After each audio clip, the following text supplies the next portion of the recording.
textes. Nous avons plusieurs textes. Est-ce que vous me suivez? Est-ce que vous m'entendez? Oui, oui, frère Nélan. Merci.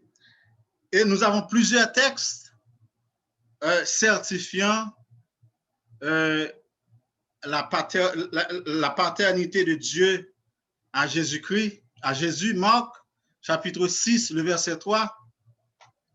Nous voyons ses auditeurs se demander, n'est-ce pas lui le fils de Joseph et de Marie? Ils voyaient leurs frères, leurs sœurs parmi eux, mais ils ne pouvaient pas comprendre que Jésus vienne leur dire qu'il est le Fils de Dieu. Nous avons le texte devant nous là, Matthieu chapitre 3, verset 17.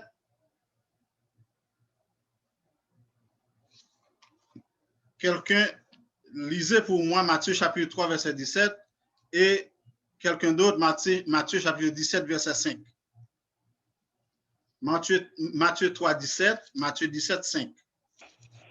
Et voici une voix fit entendre des cieux des paroles, celui-ci est mon fils bien-aimé en qui j'ai mis toute mon affection. Voilà. Ces paroles n'avaient jamais été répétées pour Jean. Mais Jésus est venu et Jean a témoigné que lui n'est pas digne de délacer même les chaussures de Jésus. Matthieu chapitre 17, verset 5.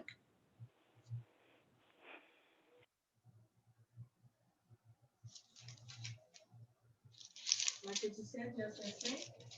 Comme il parlait encore, une nuée lumineuse les couvrit, et voici une voix qui entend de la nuée ces paroles. Celui-ci est mon fils bien-aimé, en qui j'ai mis toute mon affection. Écoutez-le. Dieu témoigne la paternité de Jésus. C'est pour ça que Jésus lui-même, il a dit que le témoignage de son Père, Dieu, et le témoignage de lui en tant que fils, en tant que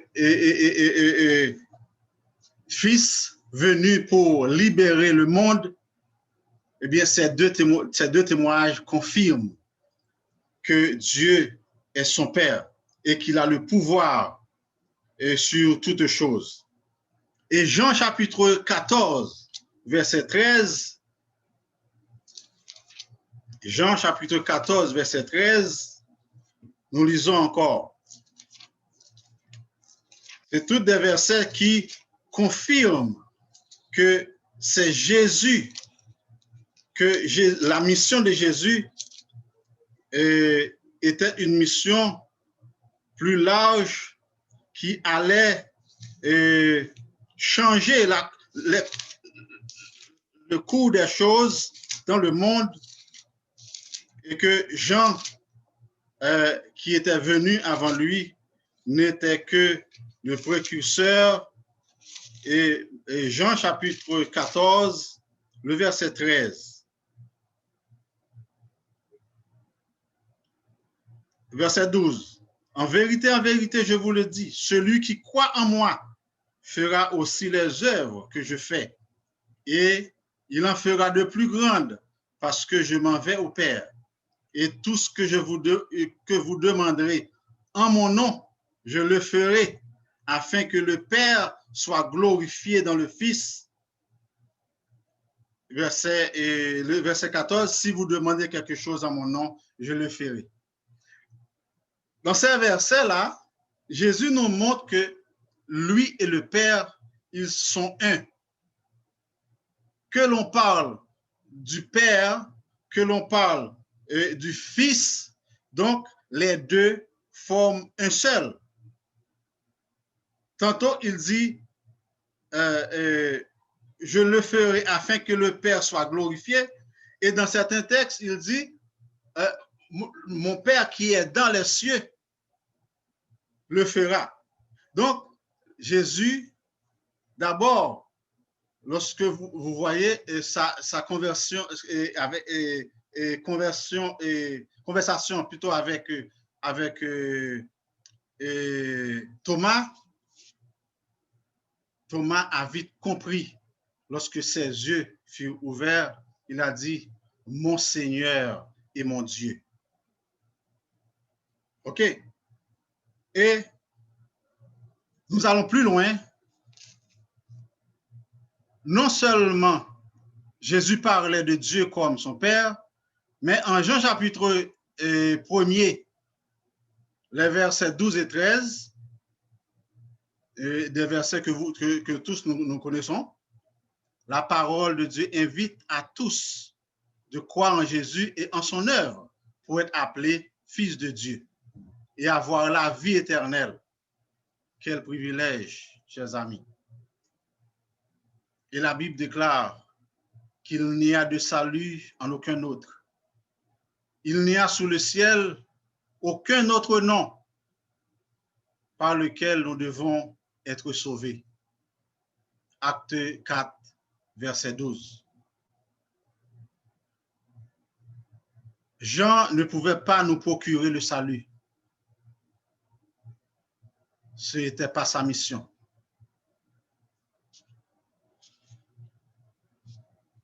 Et nous allons continuer, nous allons revenir dans le deuxième point, l'inquiétude et la quête de vérité des foules. Nous allons lire maintenant à partir du verset 13. À cette nouvelle, Jésus partit de là, dans une barque. Et on va voir plus tard que des foules, la Bible ne parle pas d'une foule, la Bible parle des foules, c'est-à-dire il y avait plusieurs groupes, plusieurs personnes, et après on va voir 5000 hommes, sans compter les femmes et les enfants, c'est-à-dire plusieurs. Et la plupart du temps, même dans notre ère où nous vivons, beaucoup d'espace où il y a beaucoup de gens, les femmes et les enfants sont pour la plupart du temps en majorité par rapport des hommes. Mais la Bible nous parle de 5000 hommes sans la femme et les enfants. Bien, remarquons que les gens sont déplacés en foule pour aller écouter la parole. Les gens qui avaient cru étaient inquiets, ils voulaient entendre une parole nouvelle. Alors, ils se sont déplacés pour écouter Jésus parce que Jésus avait appris la nouvelle que Hérode était furieux de ce qu'il avait fait des miracles dans la zone. Mais on va voir que la foule, ils ont marché des kilomètres. Et Jésus était parti par le lac. Il y a certaines versions qui parlent de mer, mais c'est le lac de Galilée. Et ils n'ont pas pris de barque, mais à pied. Ils sont partis à la rencontre de Jésus. Pas à la recherche de la nourriture. Je voulais vous signaler ça. Et vous allez voir pourquoi je dis ça tout à l'heure. Ils ne voulaient pas vraiment la nourriture, mais ils voulaient entendre les paroles de Jésus. Et voyez la suite, c'est bien les disciples de Jésus qui ont demandé à Jésus de les renvoyer. C'est-à-dire que après même qu'ils ont mangé, eh bien, alors avant même qu'ils ont mangé, c'est les disciples qui ont vu que les disciples les foules, les gens alors avaient faim. C'est alors que Jésus a demandé aux disciples de leur donner à manger vous-même. OK? Et l'histoire continue. Maintenant, comme Pierre avait dit à Jésus un jour, mais à qui irions-nous? Car toi, tu as les paroles de la vie. À qui irions-nous? Alors, les foules, les gens comprenaient que les paroles qui sortaient de Jésus, de la bouche de Jésus, avaient une si grande puissance qu'ils devaient écouter.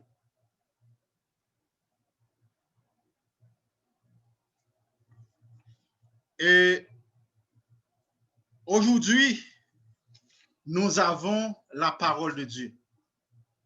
La parole de Dieu qui nous enseigne que Jésus était venu un jour pour rompre, pour couper les ponts, pour craser, pour éliminer les barrières qui existaient entre nous et son Père et Dieu.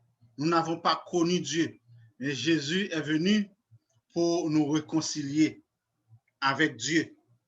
Il a brisé les murs de séparation. Il a éliminé les actes qui nous condamnaient, comme a dit Paul. Mais aujourd'hui, nous devons écouter.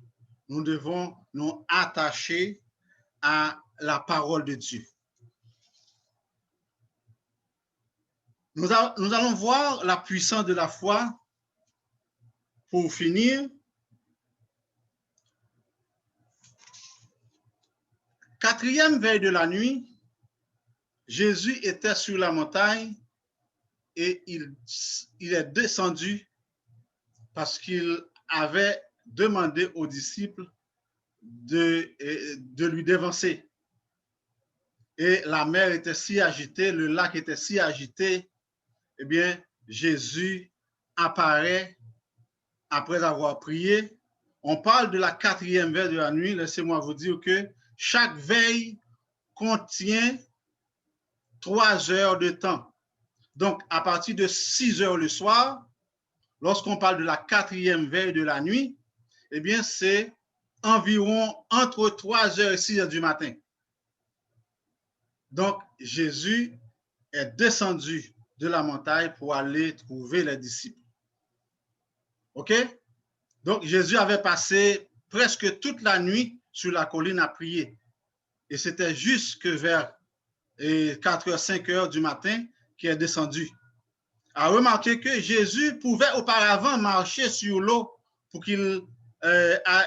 lorsqu'il avait décidé de prendre la barque, mais il avait choisi le bon moment pour pouvoir renforcer la foi de ses disciples. Et à partir du verset 22, il pressa les disciples à monter dans la barque et il est allé parler à la foule, question de renvoyer les gens chez eux.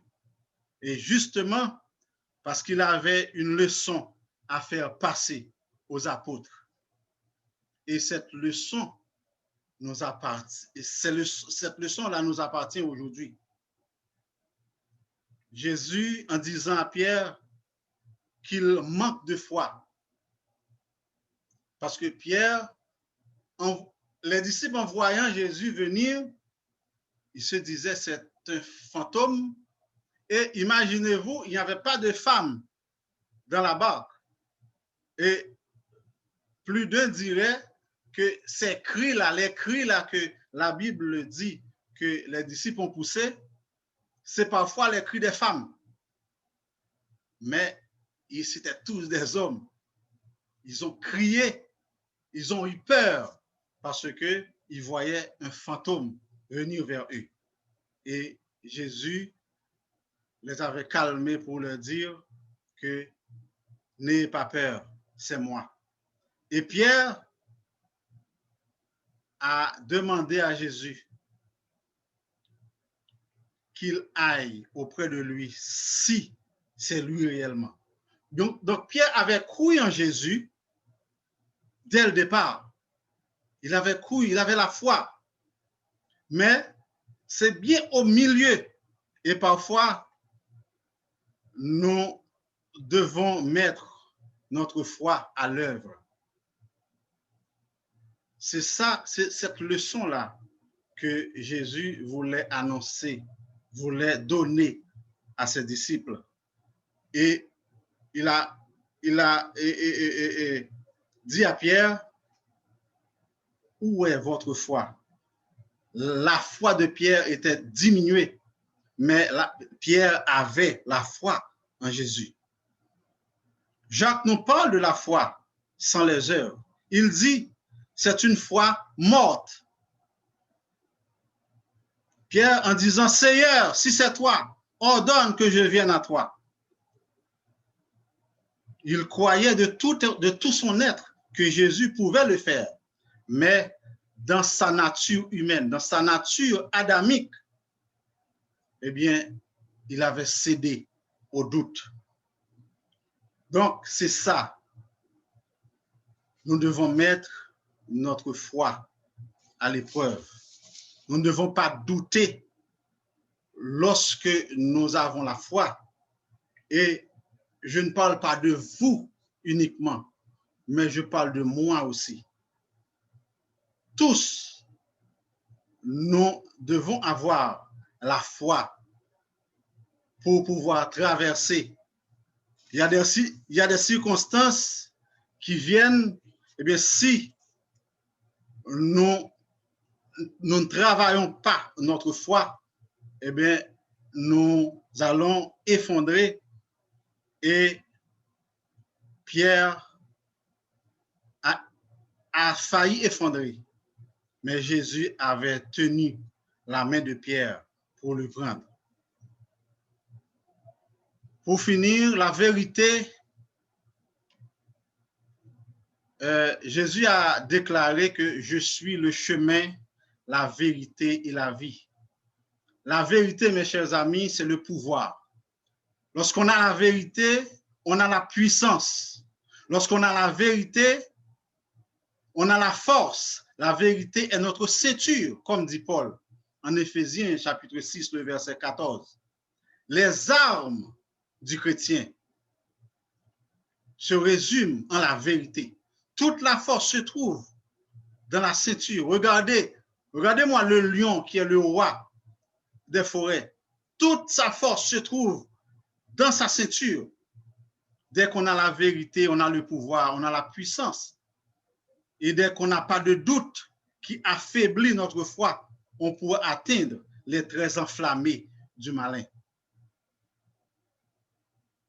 Lorsque les circonstances néfastes de la vie courante arrivent, nous avons besoin de la foi. Mais si nous n'avons pas d'abord la vérité, comment allons-nous avoir la foi? Il faut d'abord écouter la vérité. La foi vient de ce qu'on entend. Et ce qu'on entend, c'est la parole de Dieu, la parole vivante, la parole faite chair, Jésus-Christ. La vérité avait demandé à Simon-Pierre d'avancer. Mais dans sa faiblesse, il commençait à douter que c'était vraiment lui. Est-ce que c'était vraiment lui qu'il n'était pas dans un rêve? Et vous voyez ce qui est arrivé. Il a eu peur des vagues et commençait à s'effondrer. Jésus est la parole et Dieu nous fait grâce. Nous avons la parole. Et s'il y a quelqu'un qui n'a pas encore accepté cette vérité, c'est le moment plus jamais d'accepter cette vérité. Et cette vérité, c'est la vie éternelle. Cette vérité, c'est la vie que Jésus donne. C'est le chemin de notre salut. Comme j'avais dit tout à l'heure, il a brisé les barrières, il a brisé le pont qui nous séparait, qui séparait l'homme de Dieu. Et Philippe a eu la réponse à sa question. Et c'est une réponse qui est valable pour tous. Philippe a demandé à Jésus, a dit à Jésus, montre-nous le Père. Et Jésus a dit, ça fait longtemps que je suis avec vous, Philippe. Vous ne me connaissez pas encore. Donc, la puissance de la foi, sans le doute. C'est de ça que nous avons parlé aujourd'hui. Et nous avons vu encore la mission de Jean-Baptiste, qui n'était autre que préparer le chemin de Jésus. Et sa mission a pris fin. Nos inquiétudes, eh bien, nous pouvons les combler lorsque nous sommes à la quête de la vérité et la puissance de la foi, sans le doute. Merci de m'avoir écouté. Si vous avez des questions, il est 9h55. Je peux prendre une question, frère Jérémy. Vous pouvez prendre la tête.